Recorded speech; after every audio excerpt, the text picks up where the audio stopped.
கர்த்தருடைய நாமம் பரிசுத்தப்படுவதாக. ஆரம்ப ஜெபத்திற்கு ஆராதனைக்கு ஆரம்பமாக யாவரும் சேர்ந்து 150வது சங்கீதத்தை சேர்ந்து வாசிப்போம். அல்லேலூயா, தேவனை அவருடைய பரிசுத்த ஸ்தலத்தில் துதியுங்கள்.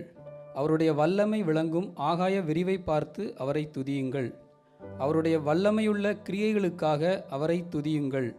மாட்சிமை பொருந்திய அவருடைய மகத்துவத்திற்காக அவரை துதியுங்கள். எக்கால தொனியோடே அவரை துதியுங்கள். வீணையோடும் சுரமண்டலத்தோடும் அவரை துதியுங்கள்.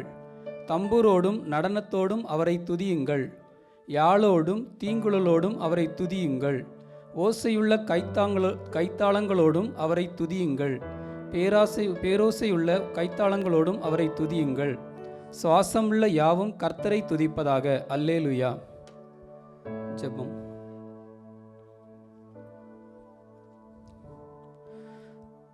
துதிகளின் மத்தியில் வாசம் செய்யுங்கள் அன்பின் பரலோக பிதாவே, உம்மை நன்றியோடு துதிக்கிறோம் ராஜா, ஸ்தோத்திரிக்கிறோம் தகப்பனே.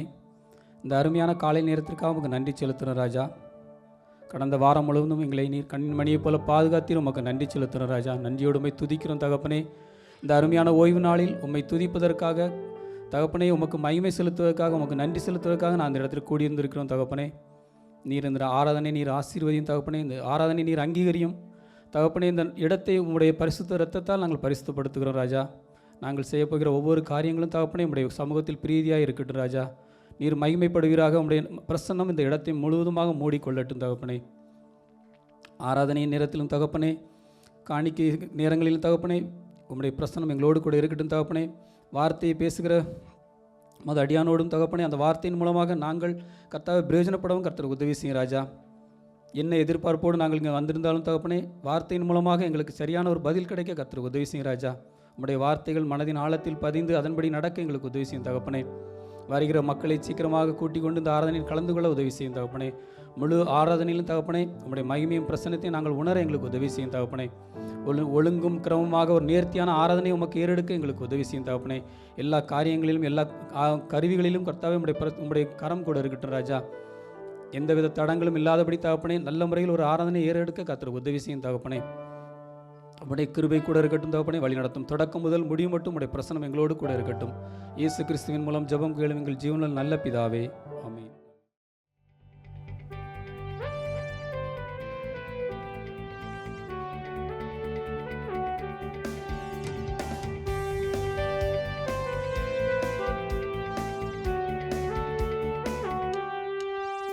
அலங்கார வாசலாலே பிரவேசிக்க வந்து நிற்கிறோம். தெய்வ வீட்டின் நன்மைகளாலே நிரம்பிட வந்து நிற்கிறோம்.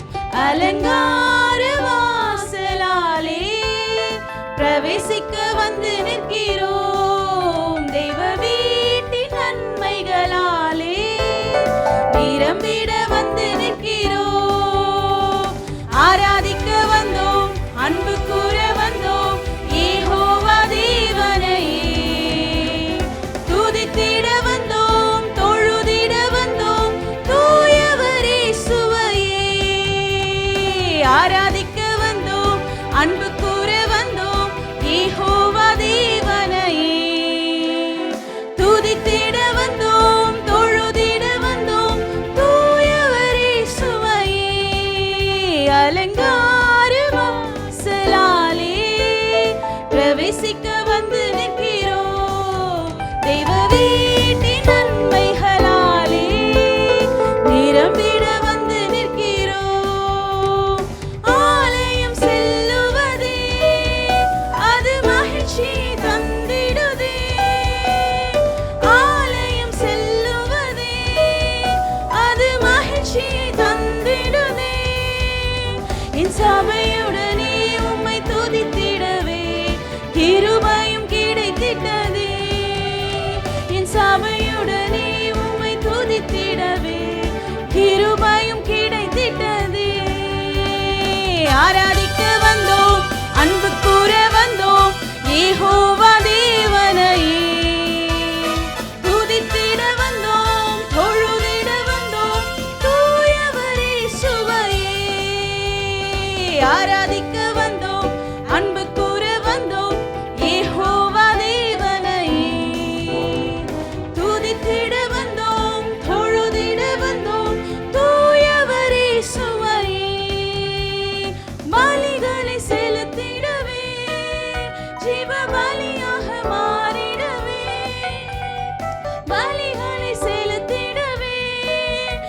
ஜீவ பலியாக மாறிடவே மறுரூபத்தின் இதயத்தை தந்தீரே. ஸ்தோத்திரம் ஸ்தோத்திரமே, மறுரூபத்தின் இதயத்தை தந்தீரே. ஸ்தோத்திரம் ஸ்தோத்திரமே. ஆராதிக்க வந்தோம், அன்பு கூற வந்தோம், யெகோவா தேவனையே. துதித்திட வந்தோம், தொழுதிட வந்தோம்,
தகப்பனவர். என் கர்த்தர் நல்லவர், மிக மிக நல்லவர். என்னை விசாரிக்கும் நல் தகப்பனவர். வெள்ளம் போல் சற்று எதிர்த்து வந்தாலும் தேவ ஆவியால் நான் கொடியேற்றுவே. இதுவரை உதவி செய்த நேசரே, இனியும் உதவி செய்ய வல்லவரே. வெள்ளம் போல் சற்று எதிர்த்து வந்தாலும் தேவ ஆவியால் தாய் கொடியேற்றுவே. இதுவரை உதவி செய்த நேசரே, இனியும் உதவி செய்ய வல்லவரே. மறவே மறவே நீ செய்த நன்மைகள், துதிப்பேன் துதிப்பேன் என் முழு இதயத்தோடு. மறவே மறவே நீ செய்த நன்மைகள், துதிப்பேன் துதிப்பேன் என் முழு இதயத்தோடு. என் கர்த்தர் நல்லவர், மிக மிக நல்லவர். என்னை விசாரிக்கும் நல் தகப்பனவர். என் கர்த்தர் நல்லவர், மிக மிக நல்லவர். என்னை விசாரிக்கும் நல் தகப்பனவர். பகைஞர்க்கெதிரே எனக்கு ஓர் பந்தி ஆயத்தம் செய்த சர்வ வல்லவரே. என்னையால் என்னை அபிஷேகம் செய்து என் பாத்திரம் நிரம்பி வழிய செய்கின்றீர். பகைஞர்க்கெதிரே எனக்கு ஓர் பந்தி ஆயத்தம் செய்த சர்வ வல்லவரே. என்னை அபிஷேகம் செய்து என் பாத்திரம் நிரம்பி வழிய செய்கின்றீர். சொல்லுவோம். மறவேன் மறவேன் நீ செய்த நன்மைகள், துதிப்பேன் துதிப்பேன் என் முழு இதயத்தோடு. மறவேன் மறவேன் நீ செய்த நன்மைகள், துதிப்பேன் துதிப்பேன் என் முழு இதயத்தோடு. என் கர்த்தர் நல்லவர், மிக மிக நல்லவர். என்னை விசாரிக்கும் நல் தகப்பனவர். என் கர்த்தர் நல்லவர், மிக மிக நல்லவர். என்னை விசாரிக்கும் நல் தகப்பனவர். என்னை விசாரிக்கும் நல் தகப்பனவர். எத்தனை பேர் உண்மையிலே புரிஞ்சு சொல்றீங்க?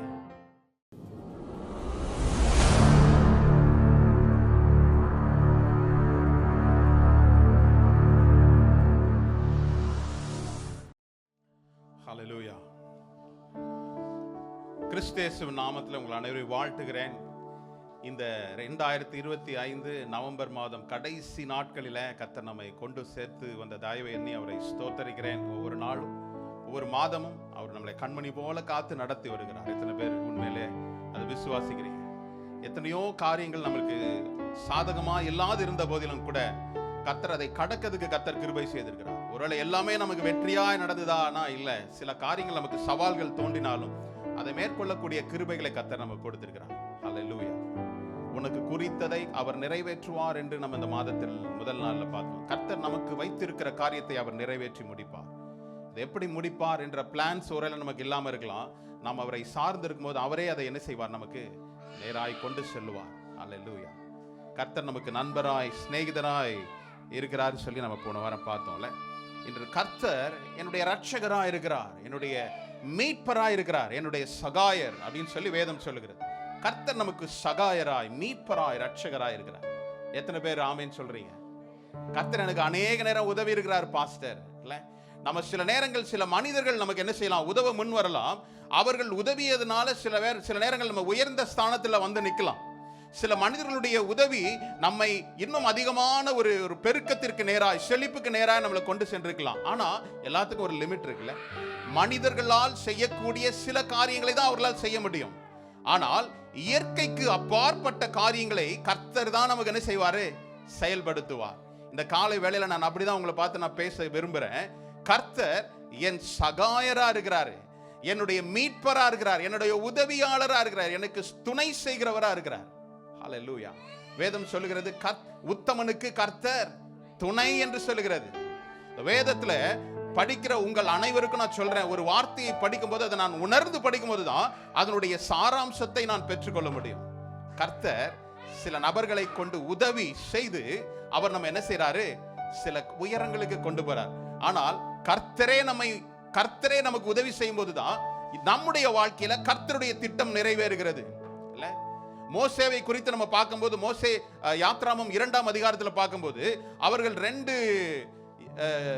ஒரு எகிப்தியன் வந்து என்ன செய்யறான், ஒரு யூதனை அடிக்கின்ற காரியத்தை பார்க்கிறான். மோசே என்ன செய்யறான், அவன் யூதனா இருந்தாலும் எகிப்தின் அரண்மனையில் வளர்க்கப்பட்டதுனால தன்னுடைய இனத்தானை ஒருத்தன் என்ன செய்யறான், அடிக்கிறானே, கொடுமைப்படுத்துறான்னு சொல்லி அந்த யூதனை என்ன செய்தானா, நீங்களாம் பார்க்கும்போது ஏதோ கதை சொல்றேன் போல இருக்கீங்க. யாத்ராமம் 2:11-12 படிக்கலாமா? யாத்ராமம்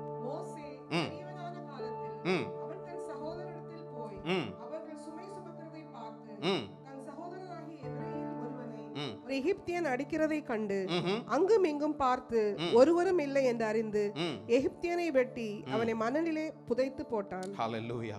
மாம்சத்தில் நம்மளுடைய சுய பலத்தில் செய்கின்ற காரியங்கள் எல்லாமே எப்படி, அங்கும் இங்கும் பார்த்து யாரும் இல்லைன்னா தான் செய்வோம். ஆனால் கர்த்தர் நம்மோடு கூட இருக்கிறார். கர்த்தர் நம்ம செய்கிறார்னா அங்கும் பார்த்து அங்கும் இங்கும் பார்த்து எல்லாம் இருக்கும்போது தான் செய்வார். கர்த்தருடைய கிருபை, கர்த்தர் உங்களுக்கு உதவி செய்கிறார் என்றால் எல்லார் முன்னாடி தான் அதை என்ன செய்வார், எல்லார் கண்களுக்கு முன்பதாக உங்களை உயர்த்துவார்.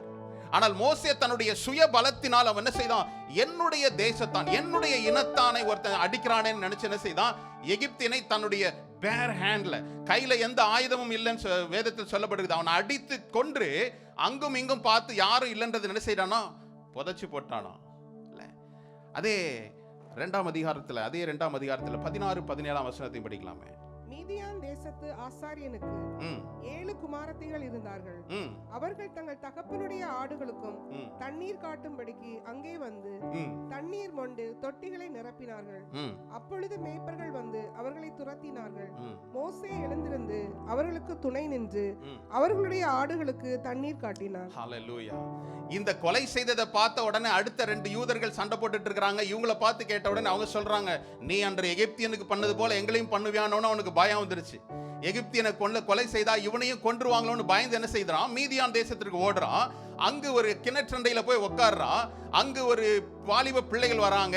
அவர்களுக்கு ஆடுகளுக்கு தண்ணீர் காட்டக்கூடாதபடி அங்கு உள்ள இடையர்கள், மேய்ப்பர்கள் என்ன செய்யறாங்க, அவங்களோட சண்டை போடுறாங்க. இவன் என்ன செய்தான், இந்த பெண்களுக்கு நியாயம் செய்து என்ன செய்தான், அவர்களை அடிச்சு துரத்தினா. நல்லா யோசித்து பாருங்க.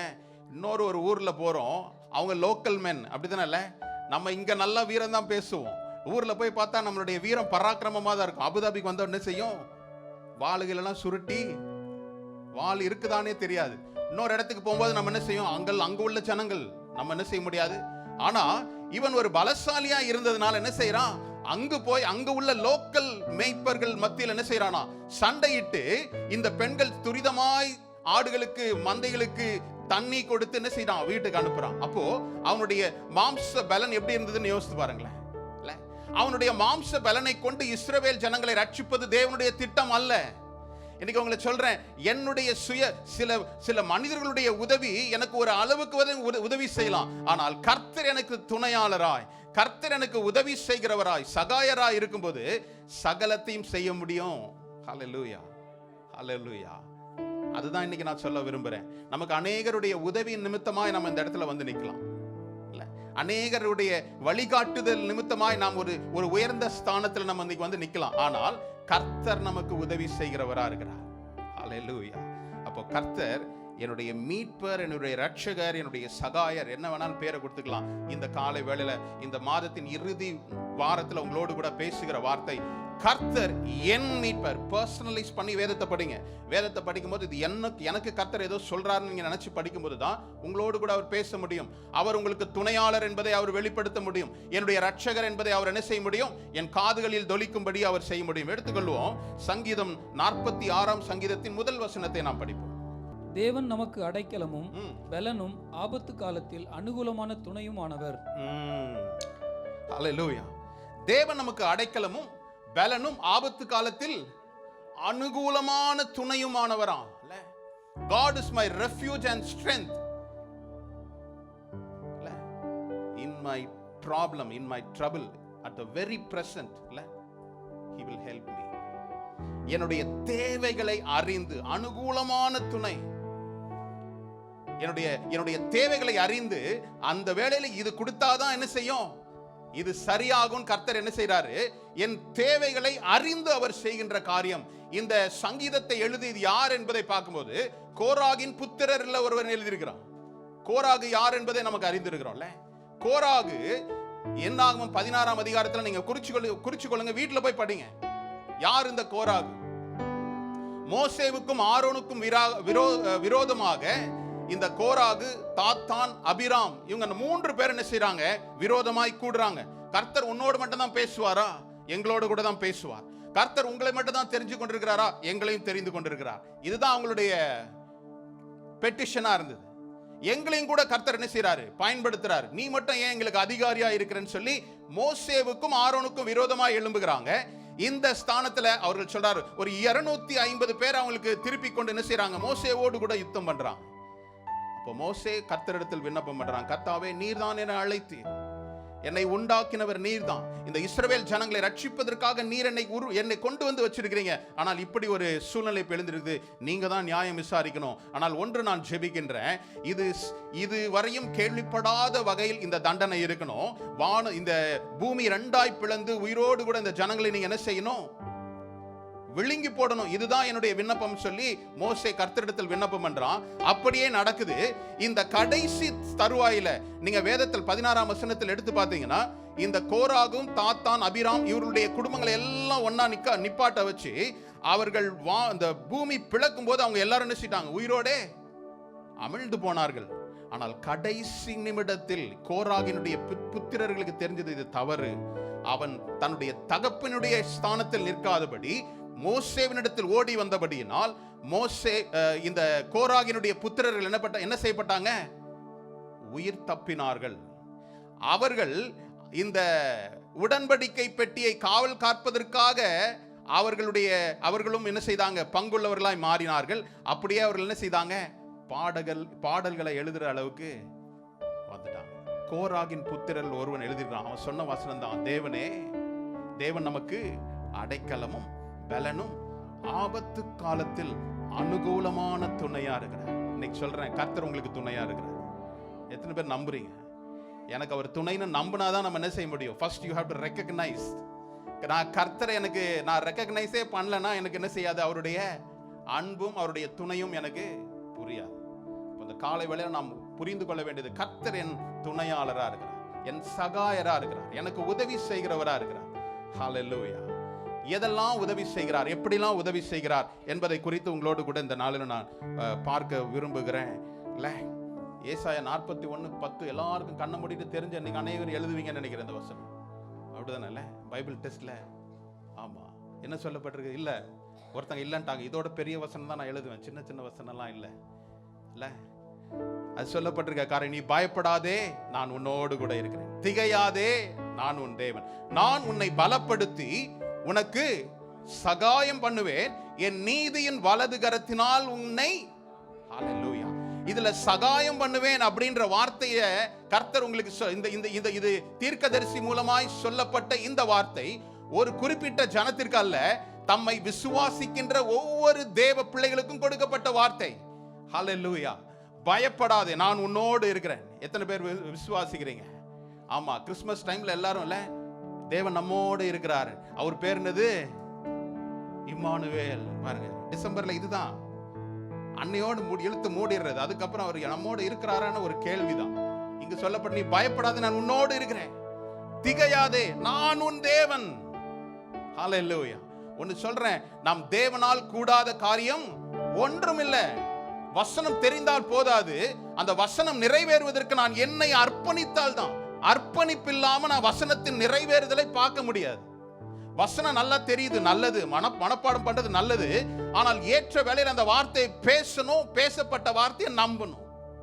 ஹல்லேலூயா. நம்பும் போதுதான் என்ன செய்ய முடியும்? அந்த நம்பிக்கைக்கு கர்த்தர் பலன் கொடுக்கிறவரா இருக்கிறார்.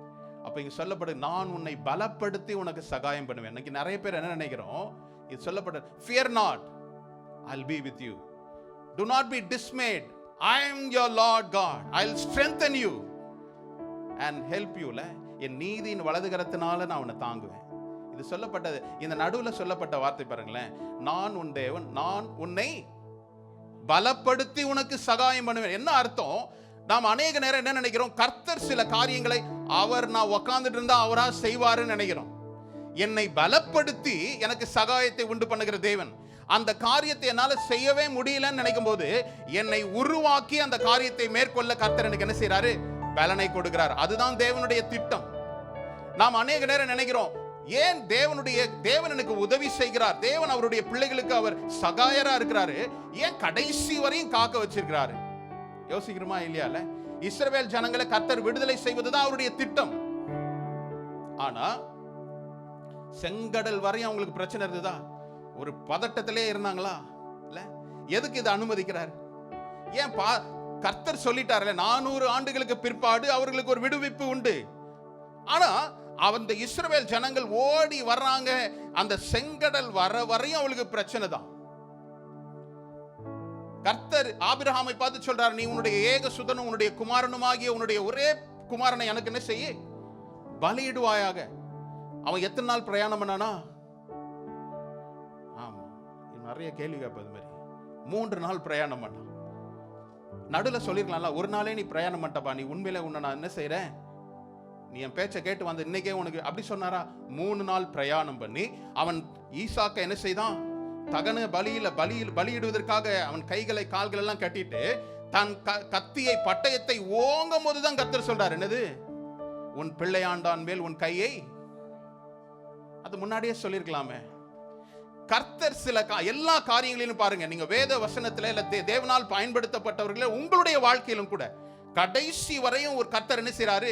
சில காரியங்களை அவர் அனுமதிக்கிறாரு, கடைசியில் அவர் என்ன செய்யறாரு? அவருடைய வேலையை செய்யறார். நல்ல ஒரு ஸ்டேட்மெண்ட். நான் மறுபடியும் திருப்பி சொல்றதுல எனக்கு இது இல்லை. If your end is not good, that is not your end. என்னுடைய முடிவு நல்லதா இல்லாம இருந்ததுன்னா அது என்னுடைய முடிவு அல்ல. அப்ப நான் என்ன செய்யணும்? போகணும். கர்த்தர் நமக்கு ஒரு நல்ல முடிவை வைத்திருக்கிறார். அவர் துவங்கிய தேவன் அவர் ஒரு நல்ல ஒரு இடத்துல உங்களை கொண்டு போய் நிப்பாட்டி வைக்கணும்ன்றது அவருடைய சித்தமா இருக்கு. அப்போ இங்க சொல்லப்பட்ட நான் உன்னை பலப்படுத்தி உனக்கு சகாயம் பண்ணுவேன்னா என்ன அர்த்தம்? நான் உன்னை பலப்படுத்தி இந்த காரியத்தை உன் கையினாலே செயல்படுத்தும்படி நான் உன்னை என்ன செய்வேன்? அதை செய்து முடிப்பேன். செய்து முடித்ததுக்கு அப்புறம் என் நீதியின் வலது கரத்தினால் உன்னை தாங்குவேன். ஹல்லேலூயா. நம்முடைய கர்த்தர் நம்மை கொண்டுதான் என்ன செய்யறாரு? சில காரியங்களை செய்யறார். அநேக நேரம் நம்ம அதை புரிந்து கொண்டதில்லை. பாதி வழியிலே நம்மளுடைய மைண்ட், நம்மளுடைய கிரியேட்டிவ் ஐடியாவை கர்த்தர்கிட்ட கொண்டு போய் சேர்க்கிறோம். அப்படிதானே? இங்க இருக்கிற யாரும் சர்ஜரி நேராக போயிருக்க மாட்டீங்கன்னா நம்புறேன். சில பேர் போயிருந்தீங்கன்னா சர்ஜரி பண்ணும்போது ஆப்ரேஷன் தியேட்டரில் கொண்டு போகும்போது ஒரு மேஜர் சர்ஜரியா இருக்குன்னா என்ன செய்வாங்க? பேஷண்ட்டுக்கு ஆமா பாருங்க குளோரோஃபார்ம் கொடுப்பாங்க, மயக்க போட்டு விட்டுருவாங்க. அதுக்கப்புறமா தான் டாக்டர் என்ன செய்ய முடியும்? ஆமா, உயிரோட வச்சு அறுத்தா இருந்தாலும் என்ன பண்ணிருப்பாரு இல்ல? சில நேரம் என்ன செய்வாங்க? எந்த பகுதிகளில் அறுவை செய்யோ அங்க மட்டும் என்ன செய்வாங்க? மரத்து போற மாதிரி பண்ணுவாங்க. சில ஆட்கள் அப்பயும் எந்திரிச்சு எட்டி பார்த்துட்டு சரியா தான் பண்றாங்களா, வேற ஏதாவது வெட்டி தூக்கி எறிஞ்சிட போறாங்களா? சில நேரம் கர்த்தர் உங்களுக்கு செய்யற காரியம் என்ன தெரியுமா? You should be silent. சில நேரம் கர்த்தர் உங்களை செயல்படுத்தும்படி உங்களை பலப்படுத்துவார். ஒரே ஃபார்முலா தான் இல்ல. One size fit for all. It's not in the kingdom of God. தேவனுடைய ராஜ்யத்துல இதுதான் ஃபார்முலா கிடையாது. தாவீது அதை புரிஞ்சதுனால தான் ஒவ்வொரு காலகட்டத்திலையும் அவரையே சார்ந்திருந்தான். கர்த்தாவே, யூ ஆர் மை ஹெல்ப், உண்மைதான் நான் நம்பி இருக்கிறேன். எல்லாருக்கும் நடக்கிற மாதிரி இல்லை, எனக்கு நீ வேற மாதிரி அழைச்சிருக்கிறீங்க. ஒரே ஃபார்முலா எனக்கு சொல்லி தரல, ஒவ்வொரு நாளும் வேற வேற ஃபார்முலா. நீங்க அதை புரிஞ்சுக்கிட்டீங்கன்னா, நேற்றைய ஃபார்முலா இல்ல, நேற்றைய வழி நடத்துதல் அல்ல, இன்று கர்த்தர் என்னை எப்படி நடத்துகிறீர் அவரை சார்ந்து இருக்கும்போது தான் அவர் உங்களுக்கு மீட்பராய், ரட்சகராய், காப்பவராய் உங்களுக்கு என்ன செய்ய முடியும். ஹல்லேலூயா. நாம் தேவனுடைய பிள்ளைகளா இருக்கிறோம், தேவனுடைய ராஜ்யத்தின் பிள்ளைகளா இருக்கிறோம். நமக்கு விரோதமாய் சத்ருனுடைய போராட்டங்கள் நாம் அநேக நேரம் நாம் உணர்ந்து கொள்றதில்லை. சத்ரு நம்மை ஒவ்வொரு நாளும் என்ன செய்யறான், வஞ்சிக்க முடியுமா அப்படின்னு சொல்லி என்ன செய்யறான், அவன் ஒவ்வொரு நாளும் அவன் தன்னுடைய செய்கையை காட்டிக்கொண்டே இருக்கலாம். பாருங்களேன், ஹல்லேலூயா. உதவி செய்பவராக கர்த்தர் என்ன செய்யறாரு, நம்மை வழி நடத்துகிறார்ல. அநேக நேரம் பாருங்களேன், சில நேரம் உலக ஃபார்முலா இல்ல, உலக இதுக்கு முந்தின திட்டத்தின்படி நம்மளை நடத்துவாரானா இல்ல. இஸ்ரவேல் ஜனங்களை வழி நடத்தி கொண்டு வந்த தேவன், அவர்கள் எரிகோ பட்டணத்தை தாண்டி தான் என்ன செய்யணும், வாக்குத்தத்தம் பண்ணப்பட்ட பூமிக்கு சுதந்திரிக்கணும். அப்போ எரிகோ பட்டணத்தை நான் கடக்கணும் இல்லை மேற்கொள்ளணும்னா ஒரு ஒரு ஒரு ஒரு ஒரு ஹியூமன்லி திங்கிங் என்னவா இருக்கும், இந்த எரிகோ பட்டணத்தை மேற்கொள்ளணும்னா நான் அவர்கள் என்ன செய்யும், சண்டை செய்யணும், அப்படிதான் இல்லை, போர் செய்து வின் பண்ணாதான் நான் என்ன செய்ய முடியும், போக முடியும். ஆனால் கர்த்தர் அவர்களை யுத்தத்திற்கு அல்ல, காரணம் என்ன, அவர்களுக்கு யுத்தத்திற்கு பழக்காதவர்களா இருந்ததுனால அவர்கள் என்ன செய்தாரு, யுத்தம் அல்ல, நான் சொல்ற ஃபார்முலாவை நீ ஃபாலோ பண்ணு. அவர்கள் யுத்தம் செய்து எரிகோவை மேற்கொள்ளல, என்ன செய்தாங்க, சத்தம் செய்து மேற்கொண்டாங்க. யுத்தம் பண்ணி அவர்கள் மேற்கொள்ளல. தேவன் சொன்னாரு, எக்கால சத்தம், எக்கால துணியை நீங்க முழங்கிட்டு நீங்க என்ன செய்யுங்க, அந்த பட்டணத்தை சுத்தி நடங்க. இது ஏதாவது லாஜிக் இருக்கா? இல்ல. ஃபேக்ட்டுக்கும் ட்ரூத்துக்கும் ஒரு ஸ்மால் டிஃபரன்ஸ் தான் இருக்குது. ஃபேக்ட் இதுதான் ஃபேக்ட் அப்படின்றோம், ஆனா ட்ரூத், சத்தியம் மாறாது. அவர் சொன்ன ஃபார்முலா ஒருவேளை இது என்ன லாஜிக், இது என்ன என்ன ஒரு ஒண்ணுமே இல்லை, அடிப்படையே இல்லை. அதான் சொல்றேன், கர்த்தருடைய வசனம் அவரை நம்புகிறவர்களுக்கு, அதை நம்பாதவர்களுக்கு பைத்தியமா இருக்கும். சிலுவை குறித்த உபதேசம் கெட்டு போகிறவர்களுக்கு பைத்தியமா இருக்கும். ரட்சிக்கப்படுகிற நமக்கோ தேவ பலன், அதுதான் பலன். உலகத்திற்கு எதெல்லாம் பைத்தியமா தோணுதோ அதுதான் தேவனுடைய பலன். நீங்க என்னைக்கெல்லாம் தேவனுடைய பலனை சார்ந்து கொள்கிறீங்களோ கர்த்தர் உங்களுக்கு துணையாளராக இருக்க முடியும். ஹல்லேலூயா. எரிகோ பட்டணம் மேற்கொள்ளப்பட்டதா? மேற்கொள்ளப்பட்டது. ஹல்லேலூயா. அப்போ கர்த்தர் அவருடைய காரியங்களை அவருடைய சாயலில், அவருடைய வழியில் என்ன செய்யறாரு, நடத்துகிறார் என்பதை நம்ம பார்க்கிறோம். ஏன் தெரியுமா, நம்ம நான் ஏற்கனவே சொன்னதான், நேற்றைய ஃபார்முலா இன்னைக்கு எனக்கு என்ன செய்யாது, ஒத்துக்காது. சில பேருக்கு நேற்றைய குழம்பு இன்னைக்கு எனக்கு சேராது பாஸ்டர், டெய்லி ஃப்ரெஷ்ஷாக தான் ஃப்ரிட்ஜில் வச்சா எனக்கு சேராது, அப்படிதான் இல்லை. அப்போ நேற்றைய வார்த்தை இன்னைக்கு எனக்கு போதாதான் இருக்கணும். பைபிள் படிச்சு, ஆமாம் நான் அது நேற்றே படிச்சுட்டேன், போன வாரம் சண்டே படிச்சுட்டேன், அந்த வாரம் ஃபுல்லாக இல்லை, அப்படி இல்லை. ஏன் தெரியுமா, சத்ருவானவன் ஒவ்வொரு நாளும் வித்தியாசமான திட்டத்தோடு கூட என்னை பின் தள்ளும்படி, என்னை இழுத்து தள்ளும்படி அவன் செய்கிறான். பாருங்களேன், பாருங்க 1 பேதுரு 5:8 படிப்புமே. 1 பேதுரு 5:8. தெளிந்த புத்தியுள்ளவர்களாயிருங்கள், விழித்திருங்கள், ஏனெனில் உங்கள் எதிராளியாகிய பிசாசானவன் கர்ச்சிக்கிற சிங்கம் போல் எவனை விழுங்கலாமோ என்று வகை தேடி சுற்றித் திரிகிறான். ஹல்லேலூயா. இந்த வார்த்தைகள் நமக்கு நல்லா தெரியுது. இது எப்படி இதை அப்ரோச் பண்ணணும்ன்றது அநேக நேரம் நமக்கு தெரியல. புத்தி உள்ளவர்களாயிருங்கள், பி சோபர், பி விஜிலண்ட். ஏன்னா என்னுடைய எதிராளியாகிய பிசாசானவன் எவனை விழுங்கலாம், கர்ச்சிக்கிற சிங்கம் போல. நமக்கு என்ன தெரியுமா, பெரிய பெரிய பிளான் எல்லாம் பயங்கரமா பண்ணும். எங்க கோட்டை விடுவோம், ஒரு சின்ன விஷயத்துல தான். தூரத்தில் இருக்க மலையெல்லாம் பார்த்துட்டு வருவோம், கால் கடியில் இருக்க கல்லு தடுக்கி குப்புற உளுந்து கிடப்போம், அப்படிதானே. பெரிய பெரிய விஷயத்துலலாம் அப்படி பயங்கரமா பிளானிங்லாம் இருக்கும். நம்ம கால்கிட்டயே சுத்திட்டு இருக்கிற சிங்கத்தை போல, கர்ச்சிக்கிற சிங்கத்தை போல இருக்கிறான் அவன். நம்ம என்ன செய்யறான், எப்படி விழுங்கலாமோன்னு வகை தேடிக்கிட்டே இருக்கிறான். ஹல்லேலூயா. அப்ப நம்ம எவ்வளவு அலர்ட்டா இருக்கணும்ல. நம்முடைய கால் நடைகள், என்னுடைய பேச்சுகள், என்னுடைய சிந்தைகள் எல்லாமே என்ன செய்யணும், காக்கப்பட்டுக்கிட்டே இருக்கும். எங்கேயாவது ஒரு இடத்துல ஒரு சின்ன ஒரு ஓட்டை இருந்ததுன்னா, ஒரு காரியம் இருந்ததுன்னா என்ன செய்வோம், பிசாசினால் வஞ்சிக்கப்படுகிறோம். இப்போ அந்த ஏசாயா 41 எடுத்து பாருங்களேன். ஏசாயா 41 13-14 வசனத்தை நாம் வாசிக்கலாமே. தேவனாயிருக்கிற கர்த்தராகிய நான் உன் வலது கையை பிடித்து பயப்படாதே, நான் உனக்கு துணை நிற்கிறேன் என்று சொல்லுகிறேன்.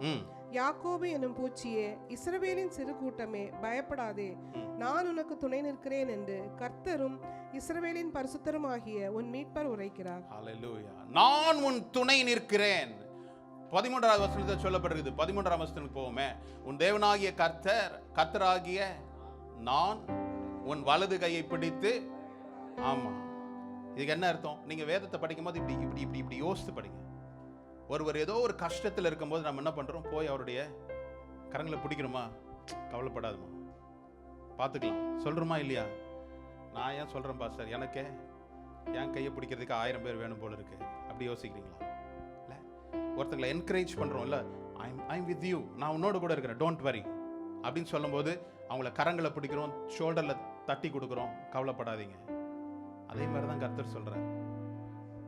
10வது வசனத்தில் பார்க்கல, பயப்படாதே நான் உன்னோடு இருக்கிறேன், திகையாதே நான் உன் தேவன், நான் உன்னை பலப்படுத்தி சகாயம் பண்ணுவேன், என்னுடைய நீதியின் வலது கரத்தினால உன்னை தாங்குவேன்னு சொல்ற தேவன் இங்கு 13வது வசனத்தில் சொல்றாரு, பயப்படாதே நான் உன்னோடு இருக்கிறேன், கர்த்தராகி நான் உன் வலது கரத்தை பிடிச்சு நான் என்ன சொல்றேன்? பயப்படாதே. ஹல்லேலூயா. இது வெறும் வார்த்தை அல்ல. கர்த்தரிடத்துல இருந்து ஒரு வார்த்தை உங்களுக்கு வருதுன்னா அந்த வார்த்தை உங்களை பலப்படுத்தணும். அதுதான் அவருடைய அதுதான் அவருடைய திட்டமா இருக்கு. வார்த்தையை கொண்டுதான் நம்மளை பலப்படுத்துகிறார், எனக்கு துணை செய்கிறார், என்னை மீட்டெடுக்கிறார், என்னை ரட்சிக்கிறார். அப்போ இந்த வார்த்தைகள் எல்லாம் என்னை என்ன செய்கிறது? ஒரு என்னுடைய வலது கரத்தை பிடிச்சு அவர் சொல்றாருன்னா அவர் என்ன அர்த்தம்? He honors me, எனக்கு மதிப்பளிக்கிறார், என்னை கைட் பண்றார், என்னை சப்போர்ட் பண்றாரு, என்னை எம்பவர் பண்றார். இப்படி எல்லாம் நம்ம புரிஞ்சுக்கிட்டாதான் நம்ம என்ன செய்ய முடியும்?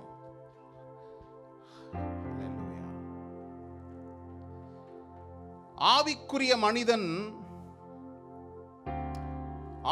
மனிதர்களுக்கு சத்ருவாகிய பிசாசாகிய இந்த சத்ரு நாம் செயல் இழக்கும்படியாய் தான் கர்த்தர் என்ன பிசாசு என்ன செய்யறான்?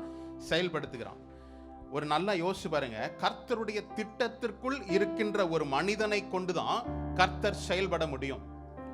அவருடைய திட்டத்திற்குள் நான் இருக்கும்போது தான் கர்த்தர் என்ன செய்ய விரும்புகிறாரோ உங்களையும் என்னையும் கொண்டு அவர் என்ன செய்ய முடியும்? அவருடைய நினைவு வேற, என்னுடைய நினைவு வேற அப்படின்னா 2 பேர் என்ன செய்ய முடியாது?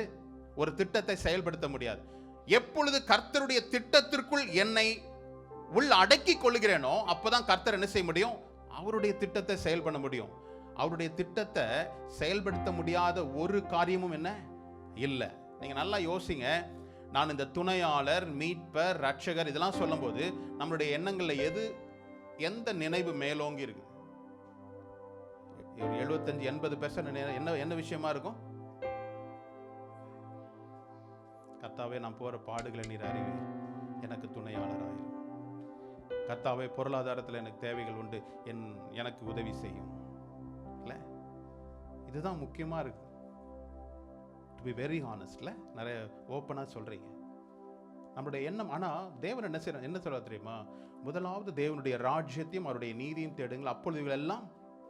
ஆமா, எல்லாம் நல்லா தெரிஞ்சு வச்சிருக்கீங்க பாருங்க. வசனம் எல்லாம் அப் டு டேட்டா இருக்குது. செயல்படுத்துறோமா? அங்கதான் ஒரு கேள்விக்குறி.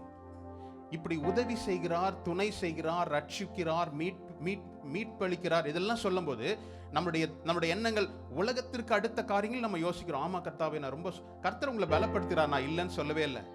சோர்ந்து போகிறவருக்கு அவர் சத்துவத்தை கொடுக்கிறார், அதெல்லாம். ஆனா அவருடைய பிரையாரிட்டி என்னவா இருந்தது? அவருடைய முன்னுரிமை எதற்கு முன்னுரிமை கொடுக்கிறாரு?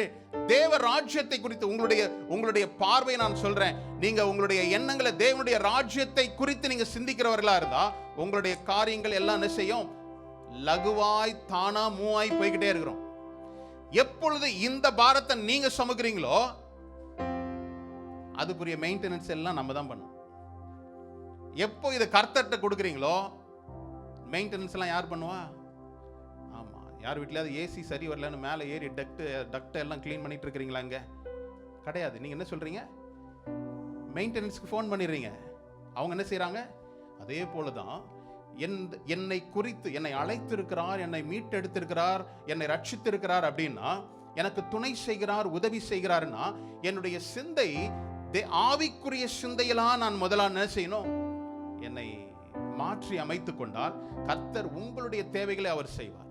எப்பொழுது ஆபிரகாம் தேவனுடைய சத்தத்தை கேட்டு கீழ்ப்படிந்தானோ அவனுக்கு ஒரு செழிப்பை கொடுத்தாருல. ராஜாவே வந்து சொல்றாரு, எப்பா நீ இடத்த காலி பண்ணீங்க, என்ன ராஜா யாருன்னே தெரியல, என்ன காட்டில நீ பெரிய பணக்காரனா சீமானா மாறுற, நீ என்ன செய்யி இடத்த காலி பண்ணினார்.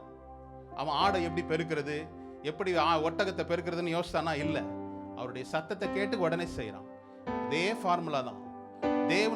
தேவன் நேற்றும் இன்றும் என்றும் மாறாதவர். அதே டாஸ்க் தான் உங்களுக்கு கொடுக்கிறார். ஆனா வேற வேற விதத்துல உங்களுக்கு கொடுக்கலாம். அவனுக்கு ஆடை பெருகுனது போல உங்களுக்கு பேங்க் பேலன்ஸ் பெருகலாம். ஆனா என்னுடைய ஃபோக்கஸ் பேங்க் பேலன்ஸை பார்த்துச்சுன்னா எங்க ஆகும்? அவனு தேவனுடைய சத்தத்தை இருங்க கர்த்தாவனை எண்ணிட்டு வரேன் அப்படின்றதுனா அவர் என்ன செய்வார்? அதே மாதிரி தான் அவருடைய துணையாளராக இருக்கிறார். அப்படின்னா நான் முதல்ல என்ன செய்யணும்? அதை ஐடென்டிஃபை பண்ண. அப்போ பிசாசுடைய 3 தந்திரங்களை ஏன் என்னுடைய வாழ்க்கையில தேவன் துணை செய்வதை நான் அறிந்து கொள்ள முடியல, எந்த காரியத்தில் அவர் துணை செய்கிறார், ஒரு 3 குறிப்புகளை உங்களோடு கூட நான் சொல்லிக் கொடுக்க விரும்புகிறேன். எடுத்துக்கொள்ள பாருங்களேன். ஆதியாகமம் 37ஆம் அதிகாரத்தில் 3, 4, 5 வசனங்களை நாம் வாசிக்கலாம். இஸ்ரவேலின் முதிர் வயதிலே யோசேப்பு தனக்கு பிறந்ததினால் இஸ்ரவேல் தன் குமாரர் எல்லாரிலும் அவனை அதிகமாய் நேசித்து அவனுக்கு பல வருணமான அங்கியை செய்வித்தான். அவனுடைய சகோதரர் எல்லாரிலும் அவனை தங்கள் தகப்பன் அதிகமாய் நேசிக்கிறதை அவன் சகோதரர் கண்டபோது அவனோட பட்சமாய் பேசாமல் அவனை பகைத்தார்கள். ஹல்லேலூயா. இந்த 3 வசனத்தை குறித்து தான் உங்களோடு கூட நான் பேச விரும்புகிறேன். யோசேப்புக்கு அவனுடைய தகப்பனுடைய நேசம் மிகவும் அதிகமாக இருந்தது. காரணம் என்ன? அவன் வயது சென்றதன் நிமித்தமாய், வயதான காலத்தில் அவன் ஒரு குமாரனை பெற்றதன் நிமித்தமாக அவன் மேல ஒரு அதிக அன்பு செலுத்தினான். நல்லா அந்த வார்த்தை கேளுங்க, தகப்பனின் அன்பு. அந்த அன்பினுடைய வெளிப்பாடு என்னவா இருந்தது? அவர் அவனுக்கு ஒரு gift கொடுக்கிறார். என்ன gift அது? பல வர்ண அங்கி, the coat of many colors. இதனால என்ன நடக்குது? அவர்கள் சகோதரர்களுக்குள்ள பகை. அதுக்கு மேல அடுத்தது 3வது என்ன சொல்றான்? 3வது காரியம், அவன் ஒரு சொப்பனத்தை கண்டான். அந்த சொப்பனத்தின் நிமித்தமாய் அவனுடைய சகோதரர்கள் இன்னும் அதிகமாய் பகைத்தார்கள். 3 காரியம். இந்த 3 காரியம் தான் இன்றும் கூட சத்ருவாகிய பிசாசு உங்களையும் என்னையும் சோதிக்கின்ற காரியம். தகப்பனின் அன்பு, பரம தகப்பனுடைய அன்புக்கு ஈடா என்னை நடத்தி கொள்ளும் போதுதான் சத்ருவானவனுக்கு பிடிக்கல. நான் இங்கேயும் இருக்கிறேன் அங்கேயும் இருக்கிறேன்னா ஒரு பிரச்சனையுமே இல்லை. நான் உலகத்திலையும் இருக்கிறேன் சர்ச்சிலையும் இருக்கிறேன் அப்படின்ற ஆள் பிசாசு என்ன செய்ய மாட்டான்? ஆமா, கண்டுக்கவே மாட்டான். இவன் எப்பயுமே நம்ம சைடு தான்டா, ஒரு அடி கொடுத்தா இந்த பக்கம் வந்துடுவான், பிரச்சனை இல்லை. பிதாவினுடைய அன்பை பெற்ற தேவ பிள்ளைகள், பிதாவினுடைய கிஃப்ட் வரங்களை பெற்ற பிள்ளைகள், இவர்களுக்கு விரோதமாய் சத்ருவானவன் என்ன செய்றான்? எப்பொழுதும் போர் தொடுத்து கொண்டே இருக்கிறான். If you have a gift of the Holy Spirit, ஆவியின் கனிகளால் நிரப்பப்பட்ட ஒரு பிள்ளைகளா இருக்கிறீங்க, அது என்ன செய்யல? சத்ருவுக்கு பிடிக்காது. 3வது, சொப்பனம் என்பது வெளிப்பாடை குறிக்கிறது. அவன் வரும் காரியங்களை குறித்து கர்த்தர் சொப்பனத்தின் மூலமாய் அவனுக்கு என்ன செய்தாரு? வெளிப்படுத்தினார். வெளிப்பாடுகளை பெற்ற தேவ பிள்ளைகளுக்கு சத்ருவானவன் என்ன செய்யறான்? தொடர்ந்து செயல்படுத்தி கொண்டே இருக்கிறான். இந்த 3 காரியம் தான் இன்றும் கூட சத்ருவாகிய பிசாசு தொடர்ந்து நம்ம என்ன செய்யறான்? தாக்கிக் கொண்டே இருக்கிறான். ஆனால் இது நிமித்தமாய் வருகின்ற தாக்குதலுக்கு கர்த்தர் உங்களுக்கு துணையா இருக்கிறாரு. நான் போய் ஏதோ ஒரு காரியத்தை போய் வச்சுட்டு கர்த்தாவே சுட்டுருச்சு என்னை உதவி செய்ய, உதவி செய்வார், அதையும் செய்வார், நான் இல்லைன்னு சொல்லல. ஆனால் இப்ப சொல்லப்பட்ட இந்த 3 தேவனுடைய அன்பை பெற்ற தேவனுடைய பிள்ளைகளுக்கு விரோதமாய் எழும்புகிற சத்துருடைய போராட்டத்தில் இருந்து கர்த்தர் மீட்பராய், ரட்சகராய், சகாயராய் உங்களுக்கு என்ன செய்யறாரு? வெளிப்படுத்தி கொண்டே இருக்கிறார். கிஃப்ட் எப்போ கிடைக்குது? வரங்கள் எப்போ இருக்குது? ஆவியின் கனிகளை நான் எப்போ கொடுக்க முடியுது? வேதத்தின் பால் நான் இன்னும் அதிகமாய் ஆழமாய் கர்த்தரை அறிந்து கொள்ளும் போதுதான் வரங்கள் கொடுக்கப்படுகிறது. இந்த வரங்களின் நிமித்தமாய் நான் என்ன செய்றேன்? I play a defensive game in the kingdom of darkness.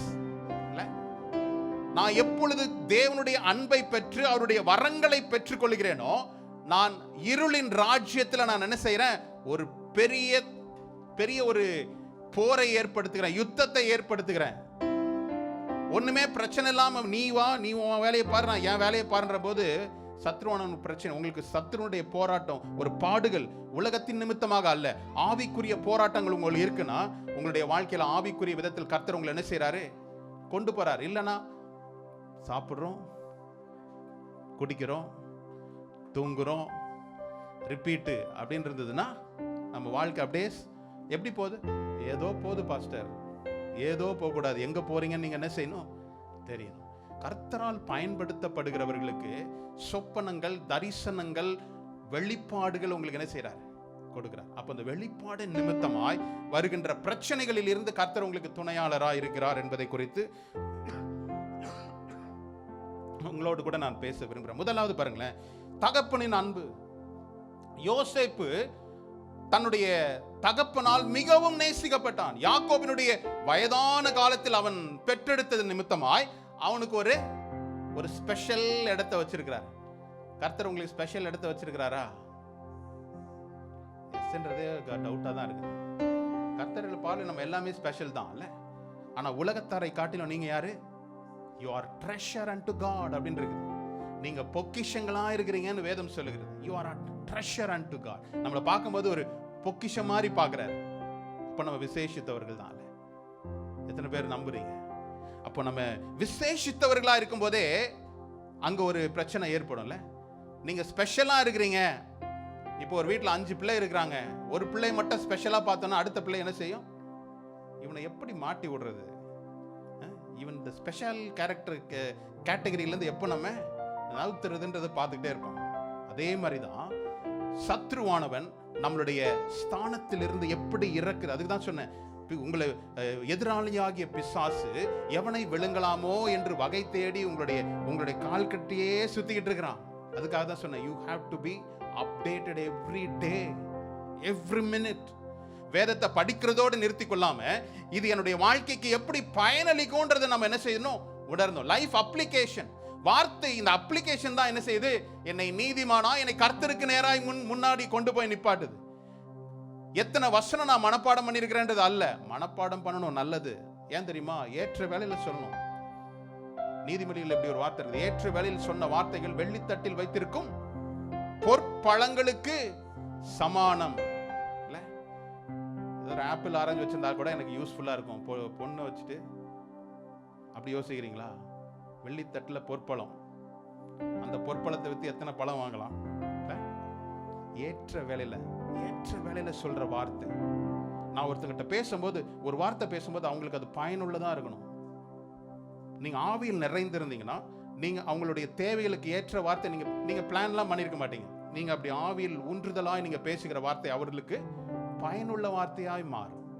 இதெல்லாம் தான் சத்துருவுக்கு என்ன செய்யாது? பிடிக்காது. தடை செய்யணும், பிரச்சனை செய்யணும். அப்ப பாருங்களேன், பிதாவினுடைய அன்பு. அந்த அன்புன்னு உடனே தாவீதை குறித்து சில காரியங்களை பேசணும். பாருங்களேன், அப்போஸ்தலர் 13ஆம் அதிகாரத்தின் 22ஆம் வசனத்தை வாசிக்கலாம். பின்பு அவர் அவரை தள்ளி தாவீதை அவர்களுக்கு ராஜாவாக ஏற்படுத்தி, ஈசாயின் குமாரனாகிய தாவீதை என் இருதயத்துக்கு ஏற்றவனாக கண்டேன், எனக்கு சித்தமானவைகளை எல்லாம் அவன் செய்வான் என்று அவனை குறித்து சாட்சியும் கொடுத்தார். ஹல்லேலூயா. தாவீது எதற்கு தன்னுடைய தேவன் சொல்றாரு, என் இருதயத்திற்கு ஏற்ற மகனை நான் தெரிந்து கொண்டேன் என்று ஏன் சொல்றான் தெரியுமா? அடுத்த பகுதியில் என்ன சொல்லப்பட்டிருக்குது? அவன் 13:22 அவன் இருதயத்திற்கு ஏற்ற மகனா இருக்கிறான். காரணம் என்ன தெரியுமா? எனக்கு சித்தமானவைகளை எல்லாம். ஹல்லேலூயா. ஒருத்தங்க மேல நீங்க ரொம்ப பிரியமா இருந்தீங்கன்னா அவங்க என்ன செய்வாங்க? அவங்களுக்கு பிடிக்கலன்னா கூட இல்ல, அவங்களுக்கு பிடிச்சதை விடுவாங்க. உங்களுக்கு பிடிச்சதெல்லாம், ஆமாப்பா சார், கல்யாணம் ஆன புதுசுல அப்படிதான் இருந்தது, இப்போ நமக்கு பிடிக்காததான் அவர் செய்யறாரு, அப்படி சொல்றீங்களா? இல்ல. ஆனால் தேவன் மேல் அவனுக்கு என்ன செய்யறான்? அவன் ஆடு மாடு மேய்த்து கொண்டிருக்கும் போதும் அதே போலதான் இருந்தான் தேவனோடு.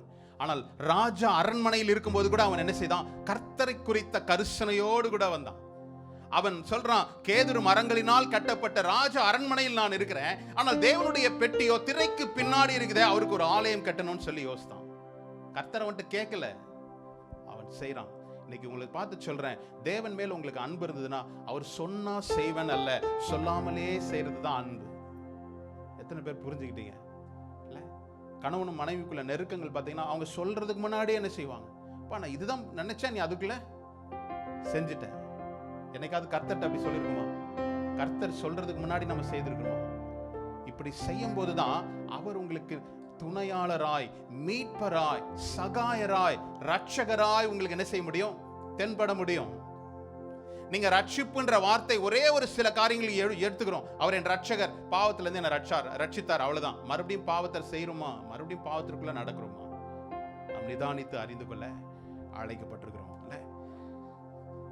தாவீதை குறித்து அவர் சொல்றாரு. அப்புறம் பாருங்களேன், அதே காரியம் தான் 1 சாமுவேல் 16ஆம் அதிகாரத்தின் 13ஆம் வசனத்தை வாசிக்கலாமே. அப்பொழுது சாமுவேல் தைல கொம்பை எடுத்து அவனை அவன் சகோதரன் நடுவிலே அபிஷேகம் பண்ணினான். அந்நாள் முதற்கொண்டு கர்த்தருடைய ஆவியானவர் தாவீதின் மேல் வந்து இறங்கி இருந்தார். சாமுவேல் எழுந்து ராமாவுக்கு போய்விட்டான். அல்லேலூயா. இந்த வார்த்தையை படிக்கும்போது எனக்குள்ள ஒரு பழைய ஏற்பாட்டில் புதிய ஏற்பாட்டின் மனுஷனாய் வாழ்ந்த ஒரு மனிதனை குறித்து மனிதனாக நான் பார்க்கிறேன். சொல்லப்பட்ட காரியம் பாருங்களேன். அப்பொழுது சாமுவேல் தைலக்கொம்பை எடுத்து அவனை அவன் சகோதரன் நடுவில் அபிஷேகம் பண்ணினான். அந்நாள் முதற்கொண்டு கர்த்தருடைய ஆவியானவர் தாவீதின் மேல் இறங்கி இருந்தார். இறங்கி போயிட்டார்னு இருக்கா? நீங்க பழைய ஏற்பாட்டில் ஆவியானவர் வருகிறார், ஒரு மனிதன் மேல் அமருகிறார், இறங்குகிறார், அவர் சொல்ல வேண்டியதை சொல்றாரு, மறுபடியும் ஆவியானவர் என்ன செய்தாரு? எடுத்து கொள்ளப்பட்டார். ஆனால் தாவீதினுடைய இதுல பார்க்கிறோம், அந்த நாள் முதற்கொண்டு, from that day onward the spirit of God rested upon him. இப்ப புரியுதா ஏன் கர்த்தர் சொன்னார் அவனை என் இருதயத்துக்கு ஏற்ற மகன்? ஹல்லேலூயா. ஒரு புறா வந்து எங்க ஒரு டிஸ்டர்ப் இல்லாம இருக்குதோ அந்த இடத்துல தான் என்ன செய்யுது? வந்து உட்காருது. இங்க இருக்கிற புறாலாம் வேற மாதிரி, நம்ம நடந்து போனாலே மதிக்கிறது இல்ல, துரத்தினால அது இங்க அப்படின்னா என்னது? நம்ம ஊர்ல இது மாதிரிலாம் இருந்ததுன்னா அது பக்கத்துல ஒரு புறா ரெஸ்டாரண்டே ஆரம்பிச்சிடும். இங்க புறா ஆனா புறா ஹோலி ஸ்பிரிட்டை குறித்து நம்ம பேசும்போது அது வந்து உட்காருவதற்கு என்னுடைய சரீரம் பரிசுத்தமாய் காத்து கொண்டா அது என்ன செய்யும்? It will come and rest. ஆமாவா இல்லையா? அப்போ இங்க சொல்லப்பட்ட காரியம் அந்நாள் முதற்கொண்டு கர்த்தருடைய ஆவியானவர் தாவீதின் மேல் என்ன செய்தாரா? வந்து இறங்கி இருந்தார்.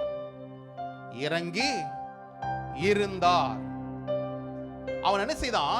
தன்னுடைய சரீரம், இதுதான் தேவ மனிதனுடைய அடையாளம். நான் ஒரு பாடல் பாடும்போது கர்த்தருடைய அபிஷேகம் அப்படியே இறங்கி வருது பாஸ்டர், பாட்டு நின்ன உடனே என்ன செய்யுது? பறந்து போயிருது மறுபடியும். அப்படியா? கையை தட்டி வேகமா சவுண்ட் மியூசிக் டமால் ட்ரம்ஸுக்கு டமால் டிமில் அடிக்கும் போது புகையெல்லாம் விடும்போது அப்படி ஒரு அபிஷேகம் இறங்குது. புகை ஸ்டாப் ஆகுது, அபிஷேகம் ஸ்டாக் என்ன செய்யுது? இல்ல. என்னுடைய இருதயத்தை பார்த்து தான் அவர் என்ன செய்யறாரு? தன் சகோதரர்களுடைய மத்தியில் அவர்கள் எல்லாமே வெல் குவாலிஃபைடு, வெல் பில்ட், அடுத்த போருக்கு போறதுக்கு அவங்க எல்லாம் 6 பேக்கோட நிக்கிறாங்க. இவன் ஒரு வாலிபன், ஒரு சிறு பையன்தான், சின்ன பையன்தான். அவனை சொல்றாரு, அவர்கள் சகோதரர்கள் முன்னாடி அவன் என்ன செய்யறாரு? அபிஷேகம் பண்றாரு. காரணம் என்ன தெரியுமா? அவன் கர்த்தர் என்ன சொல்றாரு? நான் சவுலை ராஜாவாய் ஏற்படுத்தினேன், அவன் என்னுடைய வார்த்தைக்கு கீழ்ப்படியாமல் போனதுனால நான் அவரை தள்ளி இந்த ஒரு சிறு பையனை நான் என்ன செய்யறேன்? என் இருதயத்திற்கு ஏற்ற மகனாய் நான் தெரிந்து கொள்றேன். அப்போ தகப்பனுடைய அன்பு எங்க இருக்குதோ அங்க சத்துருடைய வேலையும். அதுவரையும் தாவீது அவன் பாட்டுக்கு அவனுக்கு கொடுக்கப்பட்ட கொஞ்சம் ஆடை மேய்ச்சிக்கிட்டு அழகா ஊர் சுத்திட்டு வந்திருப்பான், அப்படிதானே? ஆனால் இதற்கு அப்புறமா தான் அவனுக்கு என்ன செய்யப்பட்டது? பிரச்சனைகள் வந்துதா இல்லையா? நான் சொல்றேன், தேவ நாமத்தின் வார்த்தையின் நிமித்தமாய் உங்களுக்கு பாடுகள் வந்ததுன்னா நீங்களும் நானும் யாரு? அப்பா என்ன தப்புன்னு அடிக்கிறீங்க பயங்கர. கர்த்தர் நிமித்தமாய், கர்த்தருடைய வார்த்தையின் நிமித்தமாய் எனக்கு ஒரு பாடுகள் வந்தா பாக்கியம், நமக்கு பாக்கியம்தான். அது முதற்கொண்டு அது முன்னாடி வரையும் தாவீதினுடைய வாழ்க்கையில பிரச்சனை இல்லை. ஆனால் பிரச்சனைகள் வரும்போதெல்லாம் கர்த்தர் அவனுக்கு யாரா இருந்தாரு? துணையா இருந்தார், அப்படிதானே? தன்னுடைய சொந்த குமாரன் அவன் என்ன செய்யறான்? கொலை செய்யும்படி துரத்துறான். காலில் செருப்பு கூட இல்லாம ஓடுறான். கிதரோன் பள்ளத்தாக்கு குப்பமேட்டுல ஓடுறான். கர்த்தர் எனக்கு துணை செய்கிறாரே, இல்ல இந்த ஓட்டம் எனக்கு வேணுமா? சில நேரங்கள் சில காரியங்களை கர்த்தர் உங்களுடைய வாழ்க்கையில அனுமதிப்பதுக்கு எனக்கு தெரியுமா? சில காரியங்களை கற்றுக் கொடுப்பதற்காக, சில காரியங்களில் நான் பலப்படுவதற்காக. அவர் சொன்னார்ல, நான் உன்னை பலப்படுத்தி உனக்கு சகாயம் பண்ணுவேன். அப்ப என்ன அர்த்தம்? அந்த பலன், நான் அதை மேற்கொள்வதற்கு கர்த்தர் என்னை பலப்படுத்தி சகாயம் பண்றது, நான் இது உதவுறாரு, என்னை பலப்படுத்துறதுக்கு தான் உதவுறாரு. நீங்க அந்த போராட்டத்துல நீங்க தோற்று போவே மாட்டீங்க. ஏன்னா கர்த்தர் உங்களுக்கு, நான் பயப்படாத, I'll be with you. Hallelujah. பிரச்சனையிலும் பாடுகளும் நான் அழிந்து போவதற்கு அல்ல, கர்த்தர் என்னை பயிற்சி கொடுப்பதற்காகவும் உருவாக்குவதற்குமாக உள்ள ஒரு தருணமாய் எண்ணப்படுகிறது. இவன் தன்னுடைய குமாரனுக்காக பயந்து ஓடுறான். அப்பொழுது கூட கர்த்தரை அவன் என்ன செய்யல, முறுமுறுக்கல, கர்த்தர் இடத்துல பாடிக்கிட்டே ஓடுறான். அப்ப அவனுக்கு அவன் பாருங்க, எது எனக்கு ஸ்ட்ராங் ஹோல்டு, எது எனக்கு ஒரு பெரிய நம்பிக்கையா இருக்குதோ அதுதான் நான் என்ன செய்வேன், என்னுடைய முதல்ல அதுதான் நான் செய்வேன். எனக்கு ஒரு பிரச்சனை வந்ததுன்னா முதல்ல நான் போன் பண்ற நபர் யாரா இருப்பாங்க? நான் அதிகமாய் நம்புகிறேன், நான் அதிகமாய் நேசிக்கின்ற நபரா தான் இருப்பாங்க. யோசிச்சு பாருங்க, உங்களுக்கு பிரச்சனைனா நீங்க யாருக்கு, எந்த நம்பர் உங்களுக்கு ஃபர்ஸ்ட் வருது? இன்னைக்கு அநேக நம்பர் நமக்கு காலையில பார்த்தோம்ல, எமர்ஜென்சி நம்பர்ஸ் நிறைய பார்த்தோம். அதை தேடுறோமா, இல்ல போன்ல போயிட்டு உருட்டிக்கிட்டு எந்த நம்பர்னு பாக்குறோமா? யோசிச்சு பாருங்க. என்னுடைய அன்பு, தேவன் எனக்கு அன்பு செலுத்திருக்கிறார்னா there is always reciprocate. அவர் நான் அன்பு செலுத்திக்கிட்டே இருப்பாரு, நான் பாட்டு வாங்கிக்கிட்டே இருப்பேன்னா எப்படி இருக்கும்? இல்ல, கணவன் ரெண்டு பேரும் பரஸ்பரமா அன்பு செலுத்தினாதான் அந்த அன்பு ஸ்ட்ராங்கா இருக்கும். நீ அன்பு செலுத்திக்கிட்டே இரு, நான் வாங்கிக்கிட்டே இருக்கிறேன் அப்படின்னா எப்படி இருக்கும்? கொடுக்குறோம், ஒரு நாள் பட்டால்னு கொடுப்பான், எவ்வளவுதான்டா கொடுக்குறது, நீ திருப்பி கொடுறான்னு. ரெண்டு சைடு சேர்ந்து கொடுக்கணும், பரஸ்பரம். அதுதான் அன்பு. கர்த்தர் நம்ம நேசிக்கிறது, அவர் நமக்கு நேசத்திற்குரியவராய் நம்ம தெரிந்து கொண்டார். அப்ப நான் இன்னும் அதிகமாய் நேசிக்கணும். இப்படிப்பட்ட நபருக்கு ஒரு காரியம் நடக்குது பாருங்களேன். 1 சாமுவேல், துரியமாய் டக்குன்னு முடிக்கலாம். 1 சாமுவேல் 23ஆம் அதிகாரத்துல 26ஆம் வசனம். சவுல் மலையின் இந்த பக்கத்திலும் தாவீதும் அவன் மனுஷரும் மலையின் அந்த பக்கத்திலும் நடந்தார்கள். சவுலுக்கு தப்பி போக தாவீது தீவிரித்த போது சவுலும் அவன் மனுஷரும் தாவீதையும் அவன் மனுஷனையும் பிடிக்கத்தக்கதாய் அவர்கள் வளைந்து கொண்டார்கள். எப்படிப்பட்ட சூழ்நிலை? கர்த்தர் துணை செய்கிறார் தான். நீங்க சங்கீதத்தில் எடுத்து பார்த்தீங்கன்னா அநேக காரியங்களுக்கு அவன் கர்த்தரை நோக்கி கூப்பிடுகிறத பார்க்கிறோம். சுத்தி நிக்கிறான். எப்படி? இவன் உயிர் தப்பிக்கிறதுக்கு ஒரு மலை உச்சியில் இந்த பக்கம் போறான், அந்த பக்கம் யார் வருது? இவனை பிடிக்கும்படி சவுலினுடைய கூட்டம் வராங்க. இந்த பக்கம் ஒருத்தன், அந்த பக்கம் ஒருத்தன். நெருங்கி பிடிக்கக்கூடிய நேரத்துல சவுலுக்கு ஒரு செய்தி வருது, நம்மளுடைய தேசத்துல படையெடுத்து வராங்க, நம்ம அங்கதான் போகணும். அதான் சொல்றல, கடைசி நிமிஷத்துல தான் கர்த்தர் உங்களுடைய துணை செய்கிறது. நீங்க அநேக நேரம் என்ன செய்ய முடியும், ஆனா அது கடைசி வரை நான் தாக்கு பிடிக்கிறேனான்றது தான் என்னுடைய அன்பு வெளிப்படும். கடைசி வரையும் காத்துக்கிட்டே இருக்கிறதுக்கு இன்னும் ரெண்டாவது ஆப்ஷன் பியை வச்சுக்கலாம்னா, அப்ப நீ பியா வச்சுக்கப்பான்னு அவர் அமைதியா உட்காந்துருவார். கடைசி வரை காத்திருப்பது, முடிவு வரை நிலைத்து நிற்பவனே. ரட்சிக்க கூடாதபடி அவர் கை குறுகி போனதில்லை, ஆனால் நான் அதை காத்துக் கொள்றது என்னுடைய டியூட்டி இல்லை. அப்போ பிரச்சனையே இல்லையா? கர்த்தர் என் மேல அன்பு செலுத்தினார்னா பிரச்சனையே இல்லையா? உங்க பிள்ளைகளை நீங்க நேசிக்கிறீங்க, அவங்கள கண்டுக்கிறதே இல்லையா? இல்ல பாஸ்டர், நாங்க கண்டுக்கிறதே இல்லை அப்படின்றீங்க. கண்டிக்காத ஒரு பிள்ளையும் உங்களுக்கு. அப்போ இங்க சொல்லப்பட்ட காரியம், கர்த்தரால் என் இருதயத்திற்கு ஏற்ற மகன் அப்படின்னு சொல்றாரு. ஆனா குப்பமேட்ல ஓட விடுறாரு, சவுலை கொண்டு துரத்த விடுறாரு. ஆனால் அவனுக்கு என்ன செய்யல, கையில் ஒப்பு கொடுக்கவே இல்லை. அவர் காத்து கொள்ளுகிற தேவனா இருக்கிறார். இந்த ஒரு வசனத்தை நம்ம படிப்போம் பாருங்களேன். சங்கீதம் 22ஆம் சங்கீதத்துல 12-14 படிப்போம். 12 முதல் 14 வரை. அநேகம் காளைகள் என்னை சூழ்ந்திருக்கிறது, பாசான் தேசத்து பலத்த எருதுகள் என்னை வளைந்து கொண்டது. பீறி கர்ச்சிக்கிற சிங்கத்தை போல் என் மேல் தங்கள் வாயை திறக்கிறார்கள், தண்ணீரை போல ஊற்றுவேன். போதும். இங்க என்ன சொல்லப்பட்டது பாருங்களேன். இந்த சூழ்நிலை தான் இல்ல, அவன் காளைகள் என்ன செய்கிறது, காளைகள் என்ன செய்கிறதா, சூழ்ந்து கொள்ளுகிறது. காளைகள் எதை காட்டுகிறது? வீரம், ஸ்ட்ரென்த். ஆமா, அந்த இதுக்கு போயிட்டாங்க, ஜல்லிக்கட்டுக்கு போயிட்டாங்க. ஆமா, காளைகள் இல்ல, ஸ்ட்ரென்த். காளைகள் வந்து பலன். இன்னொன்னு பார்க்கிறோம், எருதுகளின் என்ன எருது, எப்படிப்பட்ட எருது அது? பலத்த எருது, ஃபியூரியஸ் அப்படின்ட்டு இருக்கு. பலத்த எருதுகள். சாதாரணமாவே அதுக்கு முன்னாடி நம்ம நிக்க முடியாது. ஆனா இப்படிப்பட்ட எருதுகள் என்னை சூழ்ந்து கொண்டிருக்கிறது அப்படின்னு சொல்றாரு. அடுத்ததாக சொல்லப்பட்ட காரியம் என்னது? சிங்கம். சிங்கம் என்னது? பவர், வல்லமை உள்ளது, பவர். ஒரு பக்கம் பலசாலி என்னை சூழ்ந்து கொள்றான், இன்னொரு பக்கம் பவர்ஃபுல்லான வல்லமையான காரியம் என்னை சூழ்ந்து கொள்ளுது. இன்னொரு அடுத்த மிருகம் என்னது? நாய்கள். நாய்கள் என்ன செய்து காத்துக்கிட்டே இருக்குது. நாய்கள் என்ன பண்ண தெரியுமா? எப்போ உழுவான் நம்ம போய் என்ன செய்யலாம்? அடிச்சு காலி பண்ணலாம். எப்போ உழுவான்? நாய்கள் சூழ்ந்து கொண்டிருக்கிறது. அடுத்தது என்னது? காண்டாமிருகம். காண்டாமிருகமும் என்னது? பலனை தான் பலத்தை குறிக்கிறது. காண்டாமிருகத்திற்கு ஒற்ற பலன் அப்படின்னு சொல்றான். அப்போ என்னை சூழ்ந்து கொண்டிருக்கிற இப்படி ஒரு பலசாலிகளில் என்னை சூழ்ந்து கொண்டிருக்கிறாங்க. ஆனால் கர்த்தரே எனக்கு என்ன செய்யறாரு? இந்த காரியங்களில் இருந்து என்னை விடுவிக்க ரட்சித்தார் என்று அவர் சொல்றான். அதுக்கு அடுத்த வசனத்தை நீங்க படிச்சு பாத்தீங்கன்னா, நீங்க வீட்டுல எல்லாம் குறிச்சு வச்சுக்கோங்க, போய் படிச்சு பாருங்க.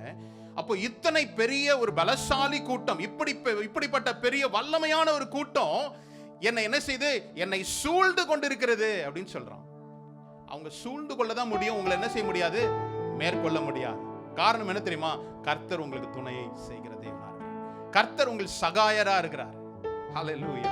அடுத்தது பாருங்க, இரண்டாவது காரியம் என்னது? பல வர்ண அங்கி, the coat of many colors. என்ன சொன்ன? அது gift இல்ல, வரங்கள். அப்போஸ்தலர் 9ஆம் அதிகாரத்துல ஒரு மனிதனை குறித்து பார்க்கிறோம். சவுல் என்பவன் என்ன செய்யறான்? தேவ மனிதர்களை தண்டிக்கும்படியாய் போறான். ஆனால் சடுதியில் தமஸ்கு பட்டணத்திற்கு நேர்வழியில அவன் ஒரு ஒளியை சந்திக்கிறான். சடுதியில் ஒரு ஒளி வருது, லைட். எங்கெல்லாம் லைட்? இன்னைக்கு நீங்க உங்களுக்கு லைட் வருதா? இருக்கா இல்லையா? இருக்கா இல்லையா? நம்மளுடைய கண்கள்ல ஒளி இருக்கிறதுனால தான் நம்ம பார்க்க முடியும். அது எத்தனை பேருக்கு தெரியும்? லைட் எல்லாம் போட்டதுக்கு அப்புறமா பாஸ்டர் லைட் தெரியுது. உங்களுடைய கண்களின் ஒளி அது உள்ள இருந்தாதான் என்ன செய்யுது? பார்க்க முடியுது. இந்த கண்களின் ஒளி, வேத வசனம் சொல்லுகிறது, அது ஒளி. நான் வெளிச்சம், நான் ஒளியா இருக்கிறேன். ஆரம்பத்துல ஜெபத்துல பார்த்தோம்ல, எல்லா மனுஷனையும் பிரகாசிப்பிக்கின்ற மெய்யான ஒளி. அந்த ஒளியை அவன் பார்த்ததுக்கு அப்புறமா கர்த்தர் அவனுக்கு ஒரு வரத்தை கொடுக்கிறார். என்னப்பா, நீ இதுவரை நீ வேற மாதிரி செஞ்சுட்டு இருந்த, இனிமேல் உன்னுடைய பயன்பாடு வேற மாதிரி இருக்கும். இனிமேல் நீ செய்ய போகிற காரியத்தை குறித்து நான் உனக்கு என்ன செய்வேன்? போதிப்பேன்னு சொல்றார். 9:3 வசனத்துல அதை பார்க்கிறோம். 6வது வசனத்தை படிப்போமே. அப்போஸ்தலர் 9:6.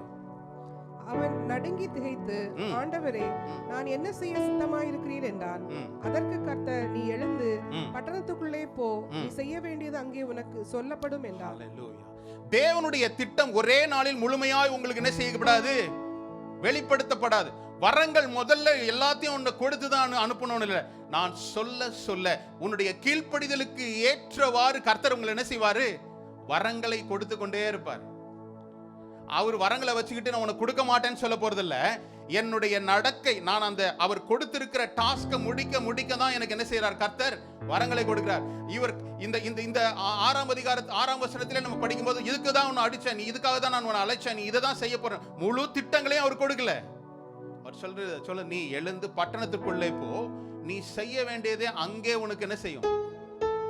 ஹல்லேலூயா. கர்த்தர் எனக்கு சொல்லுங்க, அப்பதான் நான் போவேன். அதே இடத்துல நிட்டு இருக்க வேண்டியதான். நீங்க போனாதான். புறப்பட்டு போய் சீஷராக்குங்கள் அப்படின்னா, எந்த மனிதர்கள் எல்லாம் புறப்பட்டு போனார்களோ அவர்கள் தான் அற்புதங்கள் அதிசயங்கள் செய்ய முடிந்தது. அந்த வரம் அப்பதான் வெளிப்படும். அப்போ இந்த காரியம் கொடுங்க, அவனுக்கு அந்த வரங்களை கொடுத்தார். அந்த வார்த்தைக்கு கீழ்ப்படிந்ததுனால, தகப்பனுடைய வார்த்தைக்கு கீழ்ப்படிந்தது நிமித்தமாய், நீங்க 1 கொரிந்தியர் 12ஆம் அதிகாரத்துல பாத்தீங்கன்னா, அவனால் எழுதப்பட்ட காரியம் தான் அது ஆவிக்குரிய வரங்கள். The gift of the Spirit. யார் எழுத முடியும்? யார் அதை அனுபவிக்கிறாங்களோ, யார் அதை பெற்றுக்கொள்றாங்களோ அவங்க தானே எழுத முடியும்ல. சரக்கு உள்ள இருந்தா தான் வெளியில வரும். எனக்கு இல்லாத ஒண்ணு நான் எழுதினான்னு என்ன செய்வேன்? கற்பனை கதையா இருக்கும், தவறா கூட இருக்கும். ஆனா இவன் என்ன சொல்றான்? தீர்க்கமாய் சொல்றான். ஆவியின் வரங்களை குறித்து சொல்றான். கலாத்தியரை குறித்து படிக்கும்போது அவன் என்ன சொல்றான்? அவன் கனிகளை குறித்து சொல்றான். ஆவியின் கனிகளை குறித்து. எப்படி இந்த கிஃப்ட்லாம் அவனுக்கு கிடைச்சது? அவன் தேவனால் பயன்படுத்தப்பட வேண்டும் என்று கர்த்தர் அவனுக்கு வரங்களை கொடுக்கிறார். அதுவரை அவனுக்கு பிரச்சனை இல்லைல்ல. தேவனுக்கு விரோதமாய் செயல்பட்டு கொண்டிருக்கும் போது அவன் எல்லா இடத்துலையும் போய் என்ன நினைச்சானோ அதை செய்தான். ஆனால் எப்பொழுது தேவ திட்டத்திற்குள் தன்னை ஈடுபடுத்தி கொண்டானோ அநேக அடிகள், அநேக உதைகள், ஆனா இருந்தாலும் என்ன செய்தான்? அவன் கர்த்தரை சார்ந்து இருந்தான். அதுதான் தேவன் உங்களை பிக் பண்றாரு. என்ன பிக் பண்றாருன்னா எப்ப தெரியுமா? வரங்களும் அபிஷேகங்களும் செயல்பட தொடங்கும், அதில் நிலைத்து நிற்கும் போதுதான். சின்ன சின்ன காரியங்கள்லாம் நான் மறுபடியும் சோர்ந்து போய் உட்காந்துட்டேன்னா மறுபடியும் எந்திரிச்சு அந்த இடத்துக்கு தான் நிற்பேன். மறுபடியும் அப்படியே டைம் வந்து ஒரு கேம் அப்படி இருக்குல்ல, லூடோவா, என்னது ஸ்னேக் அண்ட் லூடோவா, அப்படியே மேலே ஏறின மாதிரி இருக்கும். மறுபடியும் ஆரம்பத்தை அப்படியே ஸ்டார்டிங் பாயிண்ட்லேயே வந்து நின்றுடும். அநேகருடைய ஆவிக்குரிய வாழ்க்கையும் அப்படிதான் இருக்கு. எக்ஸைட் ஆகி மேலே போகிறோம், பிடிமானம் இல்லாததுனால சறுக்கு கீழே வந்துடும். அதற்காக நம்ம அழைக்கப்படலை. கர்த்தர் உங்களை என்ன செய்கிறாரு? பயன்படுத்த. பவுல் படாத பாடுகள் இல்லை. பவுல் எல்லா காரியங்களையும் பட்டிருந்தான். அவன் இப்போ 2 தீமோத்தேயு பாருங்களேன், 2 தீமோத்தேயு 4ஆம் அதிகாரத்தில் 17, 18ஆம் வசனத்தை. கர்த்தரோ எனக்கு துணையாக நின்று என்னாலே பிரசங்கம் நிறைவேறுகிறதற்காகவும் புறஜாதியார் எல்லாரும் கேட்கிறதற்காகவும் என்னை பலப்படுத்தினார். சிங்கத்தின் வாயிலிருந்தும் நான் ரட்சிக்கப்பட்டேன். என்ன சொல்றார் பாருங்களேன். எதுக்காகவும்? கர்த்தரோ எனக்கு துணையாய் இருந்தார், துணையாய் நின்றார். அவனுடைய செய்கையில எல்லாம் பாருங்களேன், நான் இதை சாதிச்சுட்டேன்னு அவன் சொல்லல. கர்த்தர் சொன்னதை நான் கீழ்ப்படிந்து செய்தேன். அநேக அடிகள் உதைகள் பட்டாலும் கூட கர்த்தரோ எனக்கு துணையாய் நின்று என்னாலே பிரசங்கம் நிறைவேறுகிறதற்காகவும் புறஜாதியர் எல்லாரும் கேட்கிறதற்காகவும் என்னை. இப்ப புரியுதா பலன்னா என்னன்னு? அந்த பலத்தை உங்களுக்கு என்ன செய்யறாரு? Empowering you. நீங்க வந்து என்னால இது முடியாது அப்படின்னு நினைக்கிறது தான் கர்த்தர் என்ன செய்வாரு? It's better to go to God, lord I am nothing. என்னால ஒன்னும் செய்ய முடியாதுன்ற போற கேரக்டர் தான் கர்த்தர் என்ன செய்வாரு? வா, நீ தான் கரெக்டான ஆள், எனக்கு இன்னும் நல்லா தெரியும் கர்த்தாவை, இன்னும் கொஞ்சம் ஷார்ப்பா ஏத்தி விடுங்க அப்படின்னா அவர் என்ன செய்வாரு? இன்னும் மொக்கப்படுத்துறது தான் பார்ப்பாரு. மோசே அப்படிதான் இல்ல? First 40 years he enjoyed the privilege in the palace. அரண்மனையில் அவனுக்கு என்னென்ன எல்லா விதத்திலையும் அவன ராஜ வாழ்க்கை எல்லாமே வெரி குட் இன் ஈட்டி எறிதல் எல்லாத்திலையும் அவன் தான் தேர்ச்சி பெற்றவனா இருந்தான். அப்படிப்பட்ட ஆளை கர்த்தர் தேர்ந்தெடுக்கல. அதனால என்ன செய்தார்? அடுத்த 40 years வனாந்தரம் தான். ஃப்ரெண்ட்ஸ் எல்லாம் யாரு? ஆடுதான். நீ ஆடின ஆட்டத்துக்கு உனக்கு ஆடுதான் அப்படின்ட்டாரு. அப்படியே அவன் கற்றுக்கொண்டது எல்லாம் என்ன செய்தான்? டெலீட் பண்ணிக்கிட்டே இருந்தார்ல. சில நேரங்கள் அநேக காரியங்களை நமக்கு அன்டூ பண்றதுக்கு ரொம்ப கஷ்டம். எனக்கு இது தெரியும், ஆனா நான் கர்த்தர் இதை சொல்றாரு, அந்த காரியத்தை நீங்க அன்டூ பண்ண கத்துக்கிட்டீங்கன்னா கர்த்தரை சார்ந்து இருக்க முடியும். எனக்கு இது தெரியுது, ஆனா கர்த்தர் இப்படி சொல்றாரு, எனக்கு இந்த இது தெரியுது, முடிஞ்ச அளவுக்கு தெரியாம இருக்கிறதே நல்லது. கொஞ்சம் தெரிவு, கொஞ்சம் என்னது நிறை குடம் அழும்பதான் செய்யும். குடம் முழுசா இருந்தா தானே செய்யாது, தழும்பாது. அப்போ ஒண்ணுமே இல்லாம நான் போகும்போது தான் கர்த்தர் என்ன செய்ய முடியும்? உருவாக்க முடியும். அப்ப இங்க பாக்குறோம், அவன் என்ன செய்தான்? தேவனை அந்த அந்த தமஸ்கு சாலையில் அவன் தேவனுடைய ஒளியை கண்டதுக்கு அப்புறமா he went to அரேபி தேசத்துல போய் என்ன செய்தானா? he undo himself. அவன் இதுவரையும் நான் படிச்ச காரியங்கள் எல்லாம் அண்டு பண்ணிட்டு அதுக்கப்புறமா கர்த்தருடைய வார்த்தைகளை கேட்டு கொண்டுதான் என்ன செய்தான்? அவனுடைய பணியை துவக்கினா. அவனுடைய பணி மிக அளப்பரியதா இருந்தது. அநேக சபைகளை, அநேக மக்களை உருவாக்கணும். தேவனுக்காக பயன்படுகிற பாத்திரங்களாய் அநேகரை உருவாக்கணும்.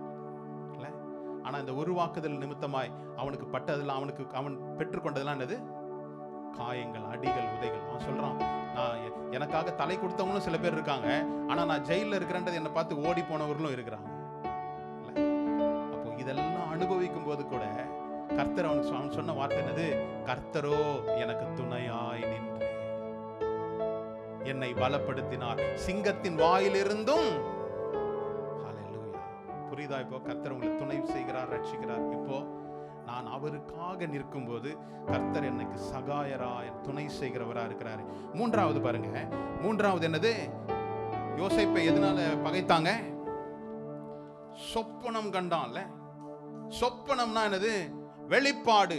தேவன் அவனுக்கு உரித்ததை கர்த்தர் ஒரு சொப்பனத்தின் வாயிலாய் வெளிப்பாடு. எத்தனை பேருக்கு கர்த்தர் ஒரு வெளிப்பாடோடு கூட வேதத்தை படிக்கிறீங்க? வெளிப்பாடுனா என்னது? அதுக்கு ஒரு கிளாஸ் எடுக்கணும் போல இருக்க. வெளிப்பாடுனா என்னது? வருங்காலத்தை குறிக்கிறது. நீங்க படிக்கின்ற காரியத்தினுடைய தெளிவு. நான் வேதத்தை படிக்கிற தெளிவில்லாம நான் படிக்கிறது முடியும். ஆனால் படித்த காரியத்தினுடைய தெளிவு என்ன? வருங்காரியத்தை குறித்து படிக்க கர்த்தர் சொல்லிக் கொடுக்க நல்லதான். ஆனால் இந்த வேதம் எதை வலியுறுத்த விரும்புகிறது? என்னுடைய வாழ்க்கையில எதை செய்ய எனக்கு இந்த வேதம் வசனம் வலியுறுத்துகிறது? அப்போ கர்த்தர் ஒரு காரியத்தை வெளிப்படுத்தினார்னா சத்ருவானவன் என்ன செய்வான்? அதை நமக்கு மறைத்து வைக்கும்படியாக தான் அதற்குரிய சேலஞ்சஸ் கொடுப்பார்ல. சொப்பனம் அப்படின்னு நம்ம அடுத்த ஒரு சப்ஜெக்ட்ல அடுத்த ஒரு கேரக்டர் ஞாபகம் வருது. யாரு? தானியேல். அந்த ராஜாவாகிய நேபுகாத் நேச்சாருடைய சொப்பனத்தை அதை வெளிப்படுத்தும்படியாய் யாரிடத்துல போறான்? அவன் கற்றுக்கொண்ட புக்ஸை நோக்கி போல கர்த்தரை சார்ந்திருந்தான். தானியேல் 2ஆம் அதிகாரத்தில் 19ஆம் வசனத்தில், பின்பு ராக்காலத்தில் தரிசனத்திலே தானியேலுக்கு மறைபொருள் வெளிப்படுத்தப்பட்டது. அப்பொழுது தானியேல் பரலோகத்தின் தேவனை ஸ்தோத்திரித்தார். யாரு வெளிப்படுத்துறது? அப்போ யாரு சொப்பனத்தை கொடுத்தது? தேவன் தான். அதனுடைய விளக்கத்தை கொடுக்கிறதும். அப்போ கர்த்தர் உங்களுக்கு வெளிப்பாடுகளை, வேதத்தின் தெளிவுகளை கர்த்தர் கொடுக்கிறார்னா அந்த தெளிவிலிருந்து நீங்க பின்மாறி வேதத்தை படிக்க கூடாது, ஜபிக்க கூடாது அப்படின்றத சத்ருவானவன் உங்களை என்ன செய்வான்? சவால் விட்டு திசை திருப்புனானா இல்ல? இவனை என்ன செய்தாங்க? ஒரு சிலையை நிறுவிட்டாங்க. அந்த சிலையை நிறுவின பிற்பாடு அவர்களுக்கு கொடுக்கப்பட்ட காரியம் என்னது? இத்தனை நாட்களாக ஒரு குறிப்பிட்ட நாள் வரையும் என்ன செய்யறாரு? வேறு எந்த தேவனையும் நீங்கள் வேண்டுதல் செய்யக்கூடாது. இந்த பொற்சிலை, இந்த சிலைக்கு மாத்திரம் என்ன செய்யணும்? அவர்களுடைய நண்பர்களுக்கு சொல்லப்பட்ட. ஆனால் இவனுக்கு தானியேலுக்கு சொல்லப்பட்ட காரியம் என்னது?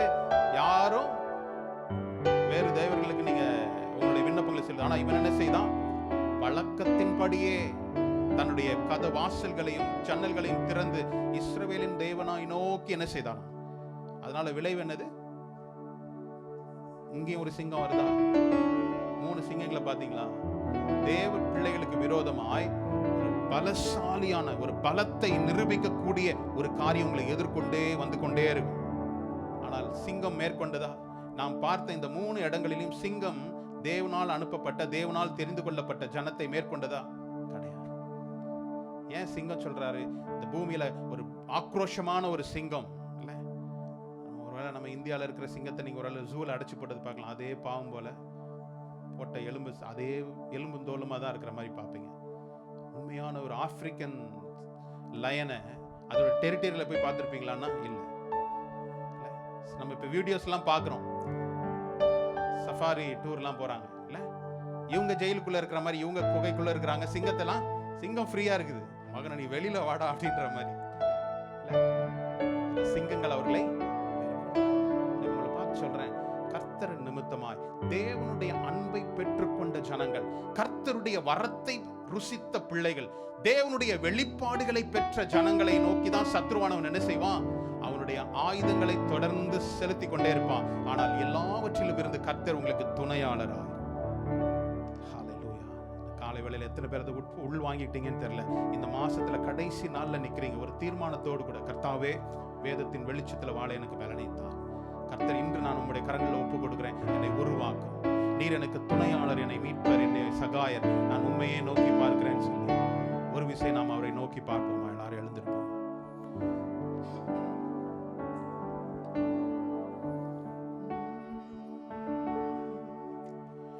ஏதும் இல்லை என்ற கவலை இல்லை, துணையாளர் என்னை விட்டு விலகவில்லை. ஏதும் இல்லை என்ற கவலை இல்லை, துணையாளர் என்னை விட்டு விலகவில்லை. நம்புவேன் இறுதி வரை, நம்புவேன் இறுதி வரை, நம்புவேன் இறுதி வரை, நம்புவேன் இறுதி வரை. யாக்கோபின் தேவன் என் தேவன்,